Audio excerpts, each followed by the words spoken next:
Snow has sealed the windows of a stone fortress high in the French Alps. Inside a cell with no fire, a frail man of about 60 wraps a thin blanket around his shoulders and waits to die. His jailers have stripped him of everything: his money, his servant, his cane, even his food. The most powerful man in Europe ordered him locked away here, in the cold, where history was supposed to swallow him whole. But this dying prisoner was born enslaved on a sugar plantation an ocean away, and he has already done what no enslaved person had ever done before him. He raised an army of the chained and broke the armies of Spain, of Britain, and of France itself. On the morning of April 7th, 1803, Toussaint Louverture dies alone in the Fort de Joux. Napoleon Bonaparte believes he has finally won. Within a year, he will be proven spectacularly, humiliatingly wrong. Born to the cane. To understand the fear this one man inspired, you have to understand the place that made him. Saint-Domingue, the western third of a Caribbean island, is the single richest colony on Earth. Its plantations pour out the sugar that sweetens Europe and the coffee that wakes it. Together, a staggering share of all of France's overseas trade. And every grain of it is wrung from the bodies of the enslaved. Roughly 500,000 African men, women, and children labor here under a regime so lethal that the colony has to keep shipping in tens of thousands more every year just to replace the dead. Above them sits a tiny class of white planters, and wedged between the two an uneasy population of free people of color, some of whom own plantations and slaves of their own. It is one of the most profitable and most savage societies the world has ever built. Into it, around 1743, a boy is born on the Breda estate near the port of Cap Français. He is small and often sick, and other children mock him as a frail little stick, but he is also strangely fortunate. His father is said to descend from African nobility, and the boy is set to work not in the killing heat of the cane fields, but with the horses and the carriage.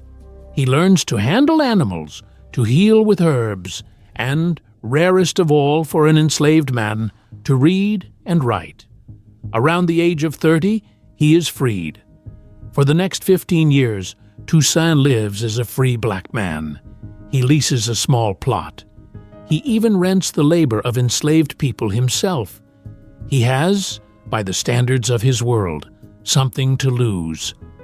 When the fire finally comes, no one would have blamed him for watching it burn from a safe distance. He does the opposite. The night the sky burns. In 1789, revolution erupts in faraway France, and its slogans of liberty and equality cross the ocean like sparks onto dry grass. The colony tears itself apart. Wealthy whites want self-rule. Poorer whites despise the free people of color. The free people of color demand the rights the revolution loudly promised everyone. One of their leaders rises up to claim those rights, is captured, and is broken on the wheel in the public square as a warning. The warning fails. On an August night in 1791, the people no one thought to consult answer for themselves. In the forests of the northern plain, enslaved leaders gather in secret around a torchlit ceremony, and the signal goes out across the richest sugar district in the world. The plantations burn. Tens of thousands rise at once. For weeks, the night sky over the north glows red. Toussaint, now nearly 50, does not light the first torch. He first sees his former master's household safely away, and only then rides out to join the rebellion. He brings with him something the furious mobs lack: discipline, patience, and the mind of a soldier. He drills raw recruits into real troops. He learns to strike where the enemy is thinnest and melt away before they can answer. Around this time, he sheds his old name and takes a new one, l'ouverture, the opening, for the gaps he keeps tearing through enemy lines, when Spain, which rules the eastern side of the island, offers muskets and rank to anyone willing to bleed revolutionary France, Toussaint takes them. He fights as a Spanish officer, and his legend grows with every victory. The general who changed sides. Then Paris does something no empire has ever done. To win the loyalty of the very people it once chained, revolutionary France abolishes slavery across its entire empire in February 1794. Spain still trades in human beings. Britain still trades in human beings. France, suddenly, does not. Toussaint reads the board and makes the single most consequential decision of his life. He turns his coat. He abandons Spain, declares for France, and swings his hardened army against the allies he served yesterday. He drives the Spanish back across the border. And the British, who invaded the island, hoping to seize this golden colony and clap its people back in irons, find themselves bled white, as much by his ambushes as by the yellow fever rotting their ranks in the lowland heat. After 5 years and tens of thousands of corpses, they abandon the campaign and sail home. The boy once mocked as a sickly stick is now the most powerful soldier on the island and a general of the French Republic, master of the island. Now Toussaint outplays everyone left standing. The commissioners France sends to keep him on a leash, he politely and ruthlessly puts back on a boat to Paris. His most dangerous rival, a brilliant mixed-race general who commands the South, he crushes in a vicious civil war. His iron-handed lieutenant, Jean-Jacques Dessalines, drowning the last resistance in blood. In 1801, he marches east and seizes the Spanish half of the island, freeing its slaves, and, for the first time in the island's history, uniting the entire land under the rule of a man who had himself been property. He writes a constitution that names him governor for life, with the power to choose his own successor, keeping the colony French in little more than name. On paper, he has made himself a sovereign in all but title. But here lies the contradiction at the very heart of Toussaint's story.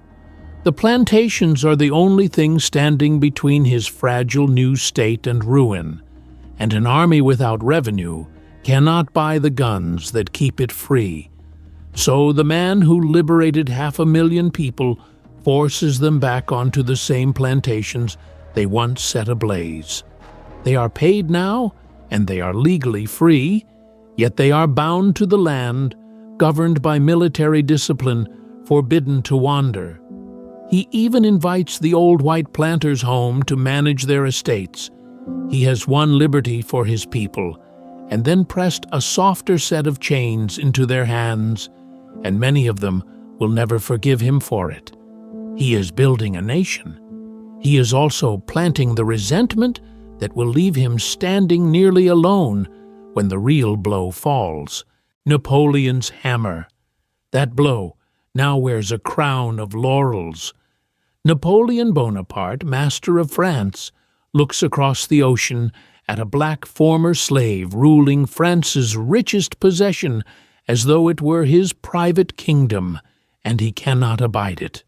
Pushed on by the colonial lobby and by his own wife's plantation-owning family, he resolves to break Toussaint and quietly restore slavery to the colony. In the winter of 1801, he launches the largest fleet France has ever sent overseas, tens of thousands of veteran troops under his own brother-in-law, General Leclerc, carrying secret orders to disarm the black officers and, when the moment is ripe, return the people to bondage. They land in early 1802, and the war that follows is merciless. Some of Toussaint's own generals, dazzled or frightened by the size of the force, defect. Others fight like cornered lions. Henri Christophe burns the city of Cap Français to cinders rather than hand it over whole. Dessalines holds his fort to the last cartridge and beyond. But with his officers peeling away and his country bleeding, Toussaint agrees to lay down his arms in May 1802, retiring to his plantation while his soldiers are folded into the French ranks. It is then that the French reveal their true hand. Under a flag of truce, a French general invites him to a friendly meeting, then arrests him. Soldiers drag him and his family aboard a waiting ship. As the green mountains of Saint-Domingue sink behind him, Toussaint delivers his warning. In overthrowing him, he tells his captors, they have cut down only the trunk of the tree of liberty, and its roots run too deep and too wide to ever die. Then they carry him to the freezing Alps, lock him in a stone cell, and wait for the cold to finish what the muskets could not. The roots run deep. Napoleon believes the matter is closed. It is, in truth, only beginning. The same yellow fever that bled the British white now devours the French. It kills General Leclerc himself before the year is out, along with tens of thousands of his men who die faster than the ships can replace them. And then word reaches the island that France has openly reimposed slavery on nearby Guadeloupe.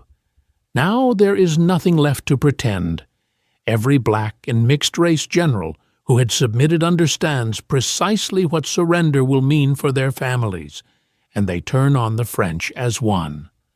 Leclerc's replacement answers with a campaign of outright extermination, mass drownings, hunting dogs, killing on an industrial scale, and it only welds the resistance into something that cannot be broken.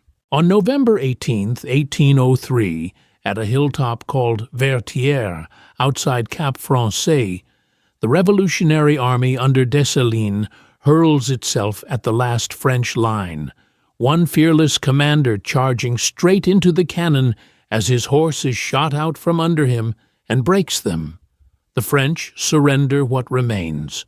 On January 1st, 1804, Dessalines proclaims the colony free forever and gives it back the name its first peoples, used long before any European arrived, Haiti.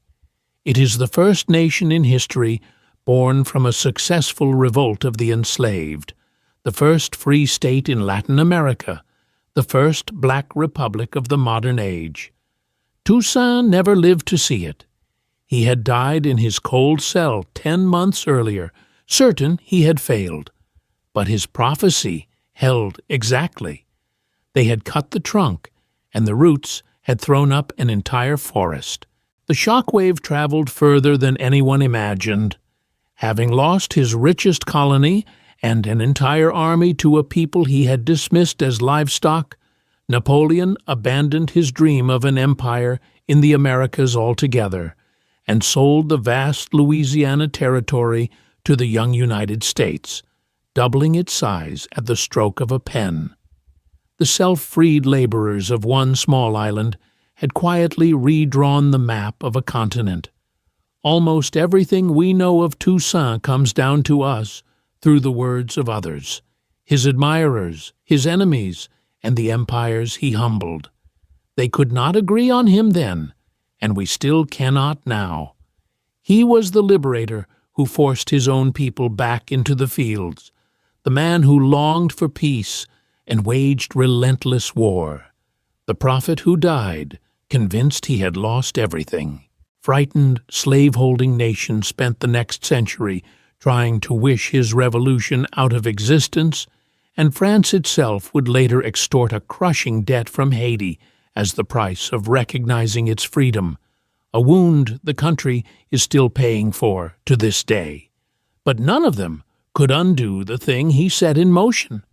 An enslaved coachman had looked the most powerful empires on earth in the eye and simply refused to believe they could not be beaten. He was right, and the tree of liberty he warned them about, still rooted in a free nation, more than 200 years on.